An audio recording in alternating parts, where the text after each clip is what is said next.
Paano niyo, inimbitaw niyo ako para i-trap dito? Kainis kayo! Wala talaga yung pag-asa. Hindi eh. Hindi. Hindi hinighlight ni Kristo ang pagiging makasalanan o pagkukulang ng mga Pariseo. Ang pilit niyang hina-highlight o pinalulutang yung kabutihan pa rin ng mga ito. Sapagkat, katulad ng sinabi natin kanina, lahat gustong iligtas ni Kristo kahit ang mga Pariseo. At yun ay sa pamamagitan ng pagpapalutang ng kanilang kabutihang natatabunan ng kanilang mga patong-patong na mga kasalanan at kayabangan. Kaya't kung meron mang isang napakahalagang lesson, isa sa mga napakahalagang lessons na gusto sa ating sabihin ng Panginoon, ganun din sana ang gawin natin. Ganun din sana ang gawin natin. We conquer evil with good.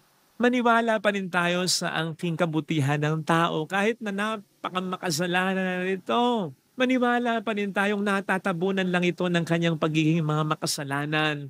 Mga kasalanang may iba't iba rin mga dahilan. Kahit na hindi natin pwedeng i-justify dahil dyan ng mga yan. Pero pwede pa rin nating intindihin at i-consider pa rin naman upang mag-emphasize tayo sa pagpapalutang. Kasi natabunan na eh.